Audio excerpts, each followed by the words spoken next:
welcome back to Teen Story Share. Today we're continuing The Ones We're Meant to Find by Joan He. And if you missed the past 3 weeks of reading, I'll be linking that down below in the description. And if you need a little recap, that will also be down in the description. The news had ripped through the city like an explosion. The fallout lingered for weeks. Celia Mizuhara, elder daughter of Echo City architect David Mizuhara, lost at sea. It was a missing persons case from pre-intraface times, when hollowing wasn't a way of life. Biomonitors didn't correct neurotransmitter imbalance-driven behaviors, and a person's whereabouts wasn't a geolocation query away. And yet, authorities verified the authenticity of the public CamBot footage. Prior to sunrise, Celia had indeed taken a duct down to the boat rental below the Echo City. Now both boat and body had vanished, leaving behind a ready-made news story. Friends and exes emerged from the woodwork, eager to fill in Celia's blanks. Only one relation was absent. Kasey Mizuhara! She evaded the reporters. They hollowed to her location whenever they could track her down in the public domain. How are you coping in the days since city authorities declared your sister missing? Presumed dead, Kasey supplied, thinking they'd go away if she kept it concise. Instead, the soundbite went viral.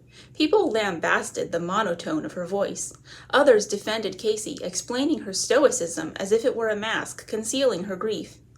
That disturbed Kasey more than the vitriol. Hope was a drug. Why self-medicate when the numbers were right there, time-stamped on the CamBot footage? 3 months and 12 days. Her sister had been lost at sea.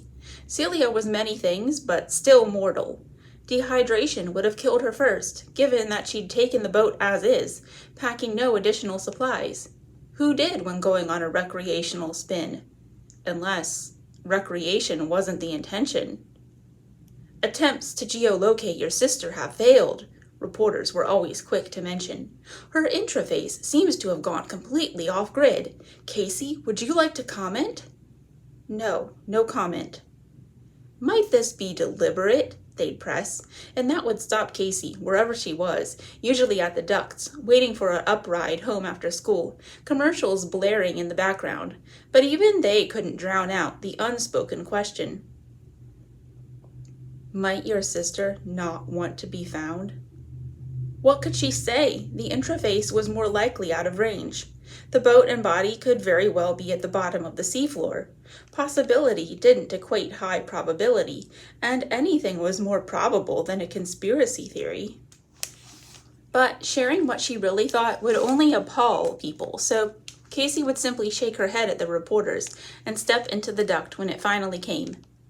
Now, as her moving on party continued in the virtual domain, she stepped out of her stasis pod, closed the door behind her, and left the room she was fortunate to call her own. Make no mistake, the Mizuharas practiced what they preached. Their unit, like most designed by David for a family of 4, was only 35 square meters. But at least they had individual rooms connected by a narrow hall, and a window at the hall end. Everyone else had filled in their walls to boost their unit's thermal efficiency scores, causing voice support for Windows to be discontinued across the board. Undeterred, Celia would manually open theirs after sundown. She'd make the task look easy. It was anything but. Kasey had calluses as proof. Tonight, as she had the night before, she grasped the handle beneath the sill and cranked. Turn by turn, the sheet of polyglass opened like a protractor's arm. On the tiny balcony outside, a ladder was bolted to the wall. Kasey gripped the rungs and climbed until her head met the stratum overhanging theirs. The ceiling, or rather the stratum's ground floor, was still voice-supported, thankfully, and at Kasey's command a circular entryway opened like an eye. She hoisted herself through into the moonlit unit above. It was devoid of life, unless you counted the cleaning bot, to whom Kasey was indebted.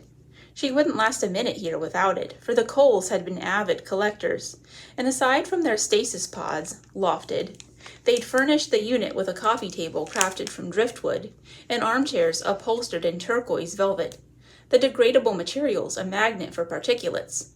The first time her parents had taken her to visit their upstairs neighbors, colleagues, and friends, Kasey had sneezed nonstop. She'd sneezed again years later when Celia dragged her back up the ladder, even though Kasey said they shouldn't. They were no longer invited. This wasn't their home. But Celia couldn't resist the call of the windows. And what windows they were! 360 degrees drawn from floor to ceiling, the unit on Stratum 100 a gleaming cone at the pinnacle of their teardrop-shaped city. Celia would sit on the chaise by the glass like their parents once had, their mother and Esther Cole, both policymakers, discussing the latest humanitarian crises, while their father and Frayne Cole compared micro-housing blueprints.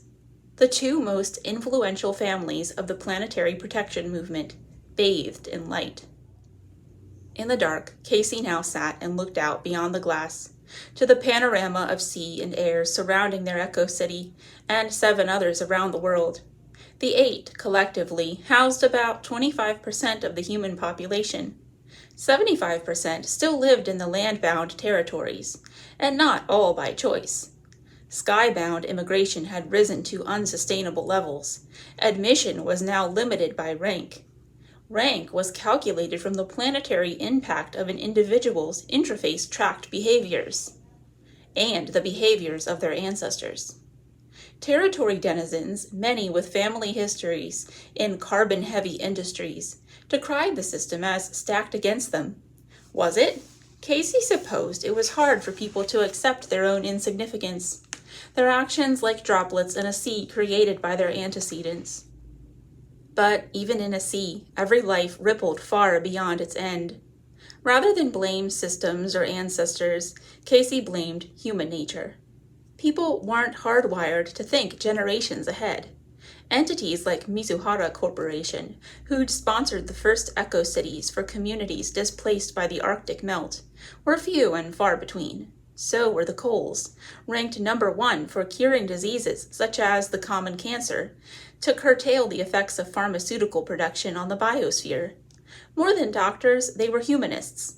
To give people more agency over their lives, the Coles had invented the Biomonitor, an interface app that put health in the hands of individuals, alerting them when corrective action was needed. Like now. Ding! The notification rung in Kasey's head. She opened her Biomonitor app and found her neurotransmitters reading in the mildly debilitated range. Odd, she didn't feel debilitated. Functioned more or less fine. She stared at the corrective option in her mind's eye. Adjust serotonin levels. Blinked it away, only to have it replaced by another. Cognitize relevant memories. Memories of sister, Celia Mizuhara. Cognition therapy embargoed memories that triggered the body's stress response, then reintroduced them gradually. But memories didn't distress Kasey. They were unreliable and degradable, subject to the wear and tear of time unless you recorded them religiously like Celia, which Kasey didn't. History was her least favorite subject for a reason. Even her memories of their mother, Genevieve, were piecemeal at best. A manicured hand reaching to fix Kasey's bangs. An authoritative voice telling her to go play with the Cole's only child, a boy as silent as his pet rabbit. Too loud laughter from Genevieve and Esther when Kasey refused to, hiding behind Celia. What she did remember, the weather, 25 degrees Celsius, humidity at 38%. That day David Mizuhara had taken the girls to see Genevieve and the Coles off on their disaster relief trip to an outside territory. In a show of solidarity, they opted to travel in the flesh, a choice that proved fatal when the autopilot malfunctioned and sent the copterbot into a mountain face. After the funeral, 4 urns of sea salt, 3 for the Coles and their boy, 1 for Genevieve. David had disappeared into his room, where Kasey assumed he'd stay for days, like he usually did while working on his blueprints. It was to her surprise then when he emerged the next morning, clean-shaven and suited, leaving for the Echo City's HQ as Genevieve would have. But David wasn't Genevieve, and Celia wasn't David, and Kasey's confusion grew when her sister did stay in her room, for hours. Sobs came through the wall between them, and Kasey listened, helpless, unable to understand why her sister and dad were acting so out of character. Finally, at noon, she hacked into Celia's interface. found files of her sister's unfinished homework, completed it for her, saw a biomonitor recommendation to restore falling neurotransmitter levels. That had to be the answer to her sister's strange behavior, thought Kasey, selecting yes. Her door flung open shortly afterward.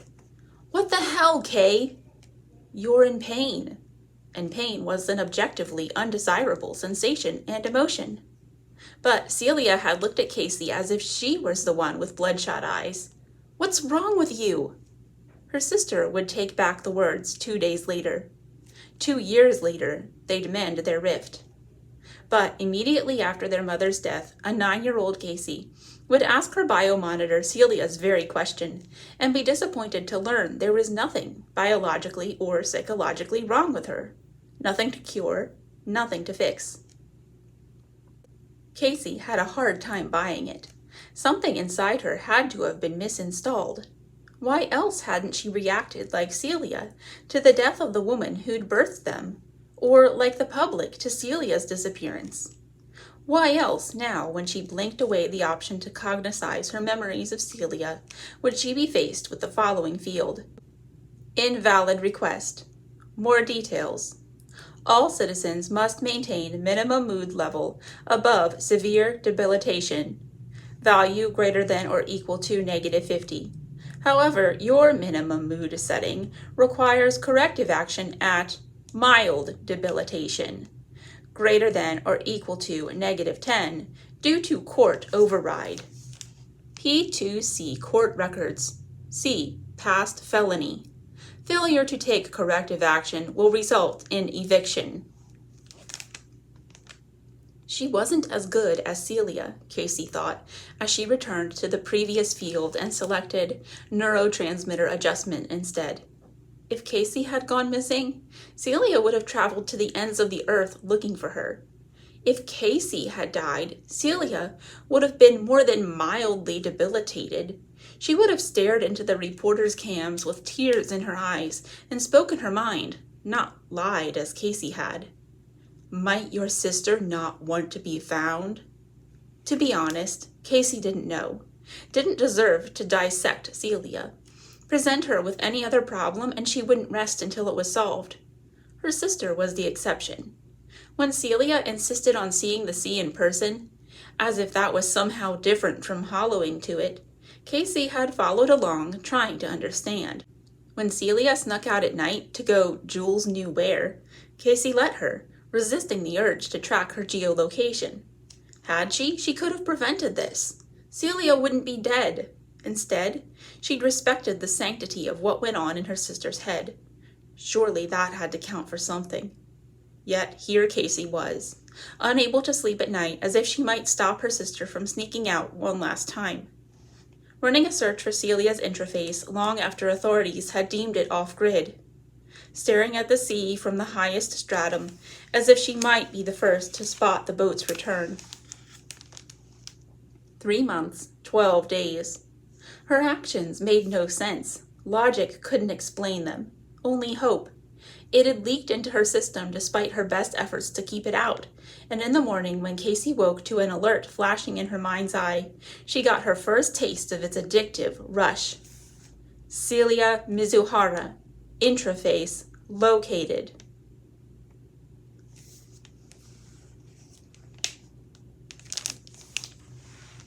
All right, I hope you're enjoying the story so far. Next week will be our last week of reading this book, and chapter 5 back to Celia's point of view.